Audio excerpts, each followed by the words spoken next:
Well, good afternoon, ladies and gentlemen. Thank you very much for joining us. This is the now becoming regular COVID-19 afternoon invitation to the greats and the good of North American tourism. And I'm delighted this afternoon to have the Wisconsin Department of Tourism Secretary, Sara Meaney, otherwise known to the public as Travel Wisconsin. Good afternoon, Sara, or good morning, I should say.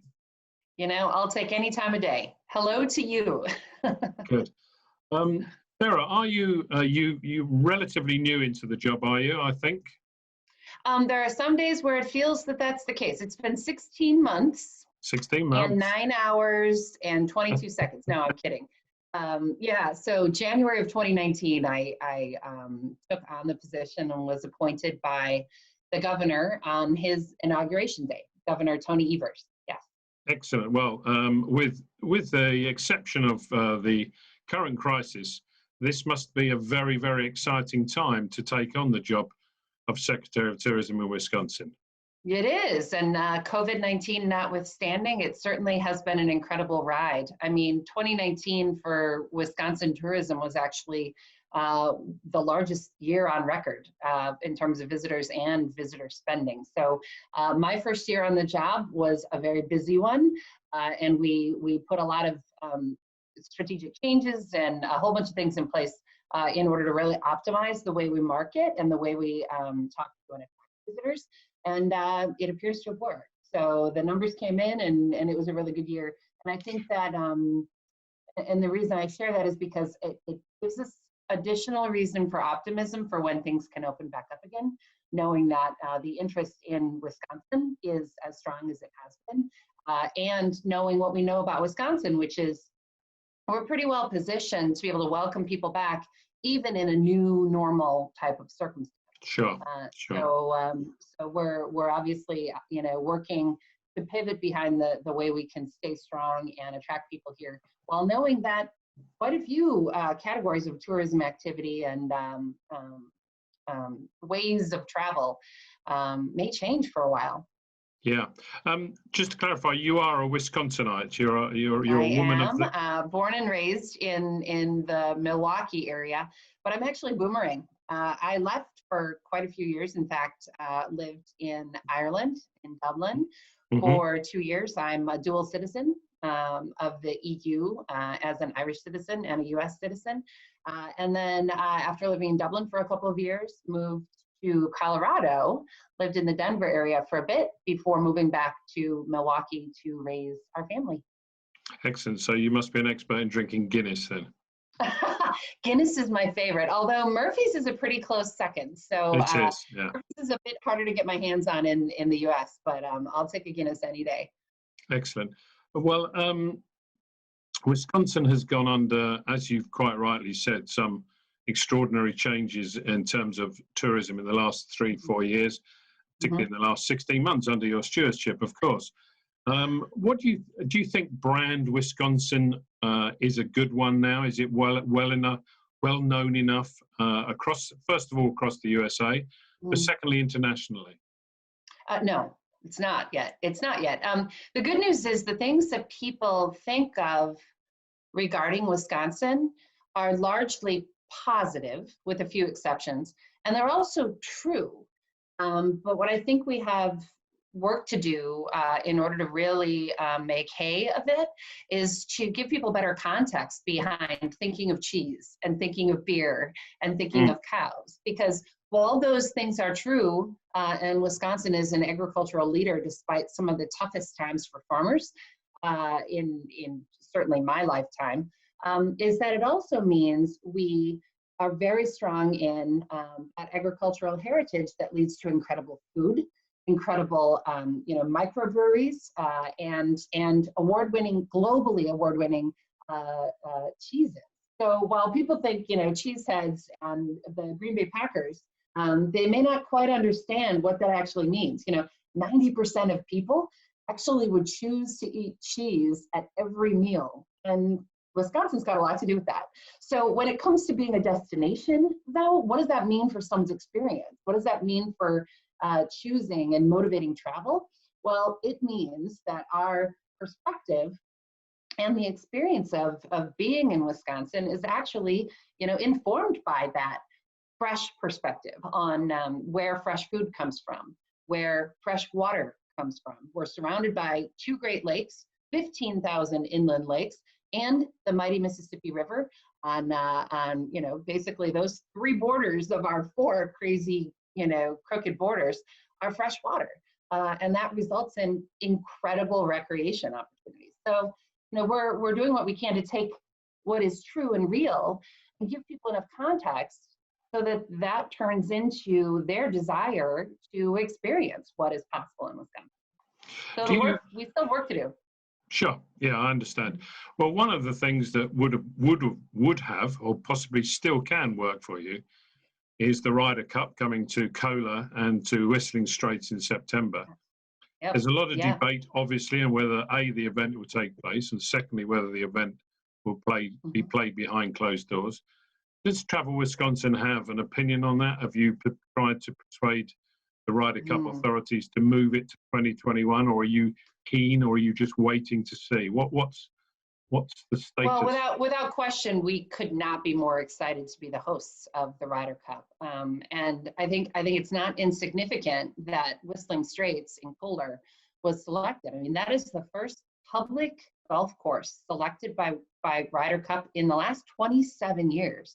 So the opportunity for Wisconsin to be the host of a place where global golf fans and global golf pros are coming to play, the opportunity to open our doors and allow people to play at the spot where those pros have played is unprecedented. So by all means, of course, we want to have the opportunity to host the Ryder Cup.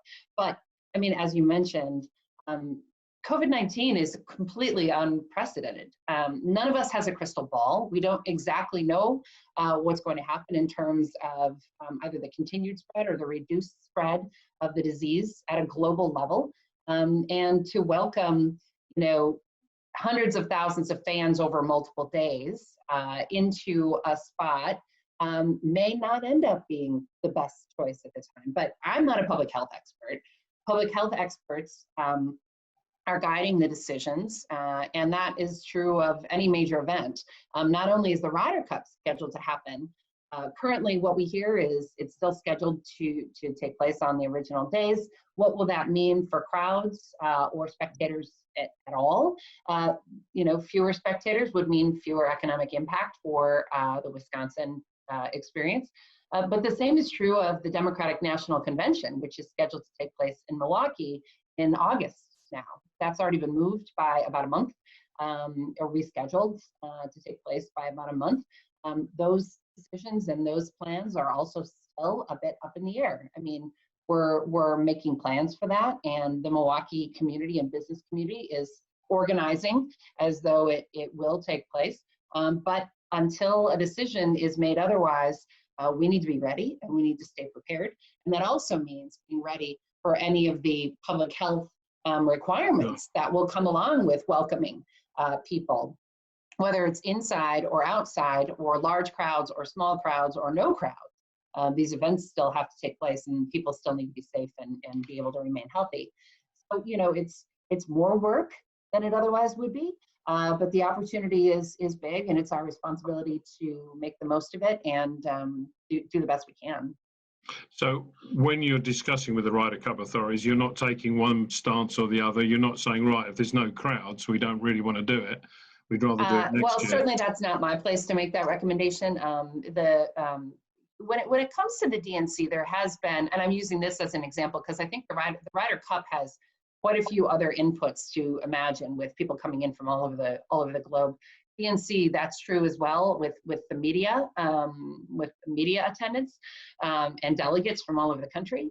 But I'll use the DNC as an example because, some of the discussion about it is, well, you could have a virtual event, and, the goal of the DNC is to end up selecting, and nominating, the candidate for the Democratic National Party. But at the same time, Milwaukee has already spent millions of dollars preparing for an event because it was selected as the destination. Spent dollars in order to hold an event that ends up not taking place is a huge setback. and the opportunity to host an event like that would be and will be a game changer for a city the size of Milwaukee. And it's a huge win to be able to have been selected over Houston and Miami, for example. And there are a lot of reasons why Milwaukee was selected by the political party. But to either make it virtual or cancel it altogether would be a massive financial loss to the city. And there are a lot of people who would love to see, if it were to be postponed or made virtual, for Milwaukee to host it in 2024 instead of 2020. And so to be not just the part of the consideration set, but instead say, we had this, let's make it our turn next time if it's going to happen next time. And there's a case to be made for that. And the powers that be who make those decisions, I think, hopefully will hear that and see that as being a reasonable consideration. But until a decision is made to either change the format or change the date, we need to continue to prepare for the events as though they are taking place. It's all rather difficult, isn't it? Let's move on a little bit then to the sunnier slopes of recovery. Do you think that Wisconsin, because of the things that you've mentioned, we've mentioned golf already, but it's not just the Kohler area. I mean, I know that from personal experience that Wisconsin has some very, very deep and rich resource in the golfing community and in sports generally. Right. Well, Golf Digest agrees. Yes, indeed. Indeed they do. But generally talking about drive-in holidays, fly drive holidays, if you're talking about an international market. Right. Do you think that because of that agricultural heritage, because of the food, because of the access to water on both lakes and the river, do you think that Wisconsin are well placed now to, if you like, take advantage of this post-COVID world where people may be more appreciative of nature, may be more appreciative of not quite solitude, but, a less crowded area? Yep. Well, the thing I keep reminding people about is that even before this happened, one of the top reasons that people choose Wisconsin as a destination, as a travel destination, is outdoor recreation. And it is very well known, I would argue, in the Midwest as a top outdoor recreation destination. Part of that is because the scope, the budget and the scope of advertising in the past for Wisconsin has not been huge. And there's only so many things you can do with so many dollars, right? But, Wisconsin has, for a very long time, been the playground of Chicagoans and Minneapolisans, Minneapolians, St. Paul and Minneapolis. We're sandwiched right between two of the largest cities in the country. And Wisconsin is the destination for either second home ownership, retirement, but also even just getaways, driving getaways. And it's not by accident, and it isn't just because of proximity. It's because it's so accessible, it's affordable, but it's also really diverse in its offerings. So whether you're someone who in the winter wants to get on a really fast snowmobile, or ski extensive cross-country skiing trails, or among the largest number of downhill ski slopes in the country. We actually have the third largest number of downhill ski slopes in the state of Wisconsin of any state in the nation. We have so much to offer, even in wintertime. And then you just think about what's possible in the summertime. Our lakes, our rivers, our streams, our forests, we have incredible trails. We have one of the best state park systems in the nation. And everything from fishing and hunting to silent sports. In fact, Wisconsin also has a ride center designated by the International Mountain Biking Association. There are less than 50 designated ride centers in the entire world. We're on the same list as spots in New Zealand for the quality of mountain biking that we have. So anybody who says, oh, Wisconsin's one of the best kept secrets, well, I say, to hell with that. It's our turn to not be a secret anymore. And it is no secret to people who have known about it in the short term. So, knowing that some people might take a bit longer to get comfortable with hopping on an airplane, flying into General Mitchell International Airport in Milwaukee is such an easy starting point to get in the car and experience everything Wisconsin has to offer. You could even play all 10 of the Wisconsin 10 top 100 public golf courses in the nation. You can play all 10, if the weather cooperates, all 10 in 1 week, just by driving to all of them. I assure you, you're gonna need some rest afterwards. But you know, it's that simple, and it's that accessible, and it's that varied, you know? So the catch-22 here really is that in order to exploit all of this wealth of natural and created resource to exploit your agricultural heritage, will need money, and money will be likely in short supply post-COVID. Do you think? So I mean, it is a challenge for that reason. Yeah. But do you think that in this, you know, lots of people are writing, you know, it's like recovery from the Second World War. Look what happened in 2008, stuff like that.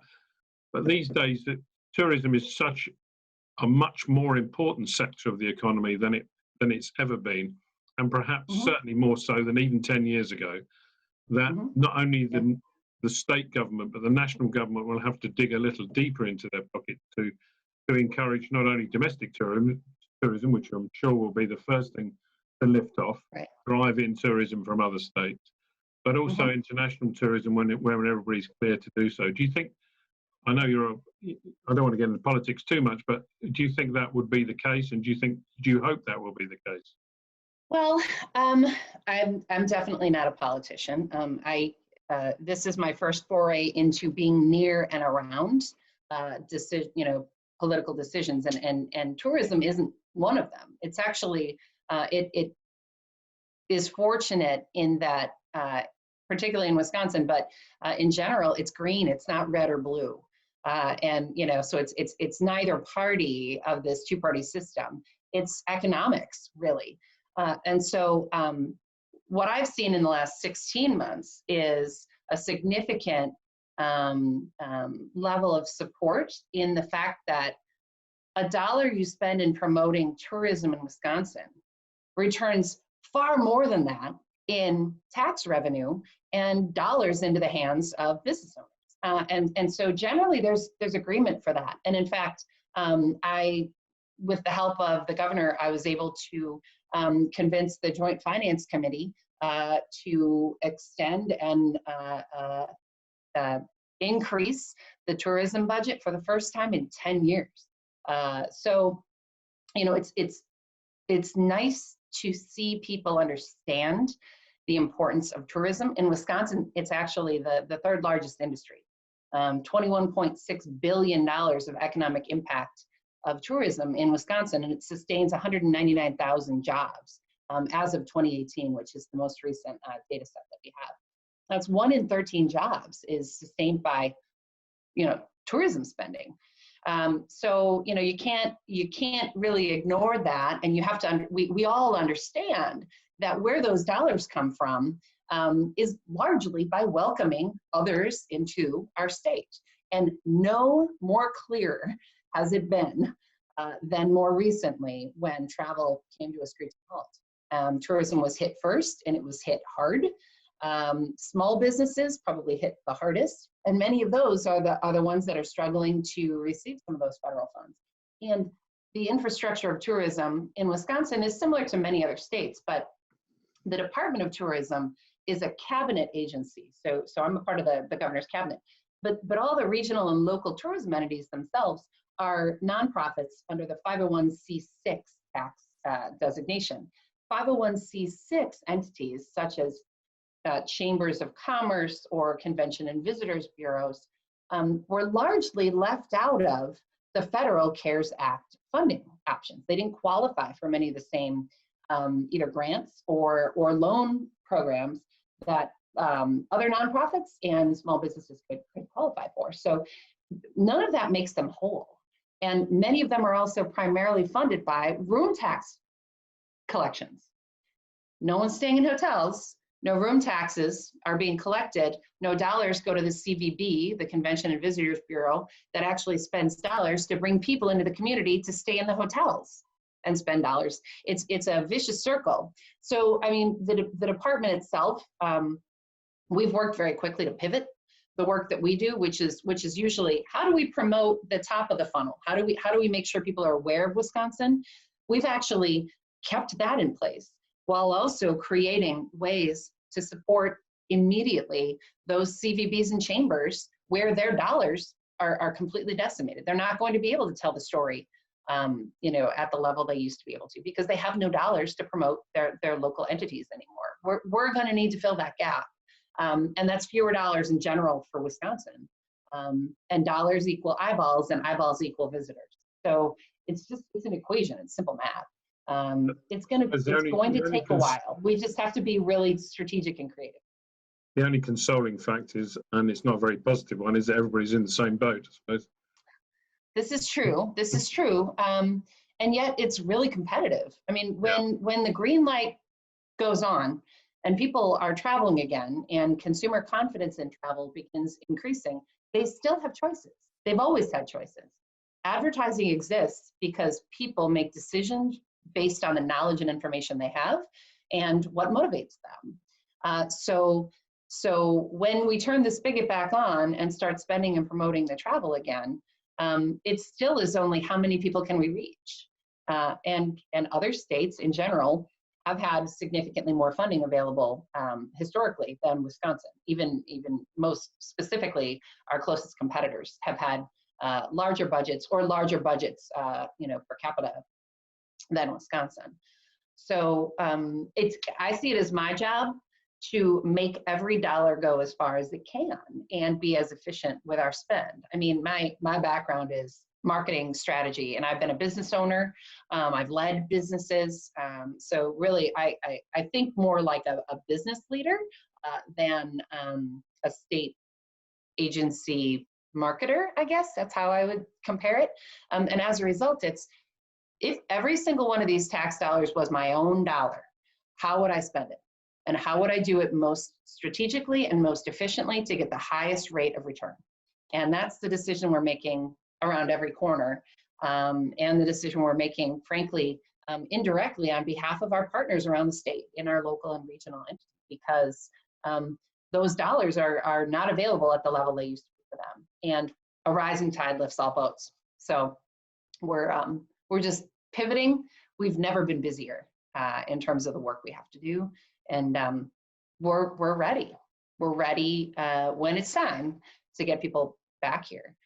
So good. Well, it certainly wasn't the job I thought it was going to be. No, I think a lot of people are thinking that right now. Yeah. But Sara, thank you very much for your time. It's been a very, very interesting insight into Wisconsin tourism. I must say, from a personal point of view, whenever I've been there, I've had a great time, and I've been going there for over 20 years now, to Milwaukee and to up to Kola, and I've played a couple of the golf courses myself. So wonderful. Best of luck in your endeavours, and maybe we can have another chat in 3 or 4 months' time when hopefully this is just a mere I would love that. memory. I would love that, and let's make sure to make time to meet in person, and we can have a Guinness. Lovely. Excellent. Or a Murphy's. Thanks. Or a Murphy's, of course. Or a Murphy's. Thanks so much, Graham. Thanks, Sara. Bye-bye. Bye-bye.